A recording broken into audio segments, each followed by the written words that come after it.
Magandang araw sa inyo mga kaibigan, itong ating almusalita sa araw na ito. Ang ebanghelyo natin ngayon ay Matthew 14:22-36. Sabi ng umpisa ng ebanghelyo, immediately Jesus obliged his disciples to get into the boat and go ahead of him to the other side, while he sent the crowd away. And having sent the people away, he went up the mountain by himself to pray. Sana yung aral na ito gayahin natin ang Panginoon. Sometimes kasi sa buhay, you really need to send people away. May times sa buhay na kailangan patayin mo na yung Facebook na yan, patayin mo na yung Messenger na yan, patayin mo na yung cellphone na yan, patayin mo yan yung radyo na yan, patayin mo na yung TV na yan.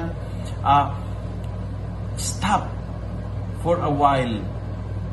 At kayo lang ng Panginoon ay pumunta sa isang tabi. Yung tabi na yan can be up of the mountain, can be sa loob ng simbahan, o ngayong panahon ng pandemya, can be as near as umupo ka lang sa kama ng iyong kwarto, close your eyes, and be alone with God.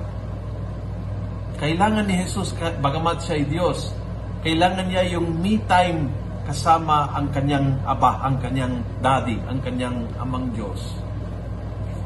Kung si Jesus ay minsan napuno at kailangan paalisin, mga kaibigan at mga karaniwang tao, everybody out, I need to be alone with my Father.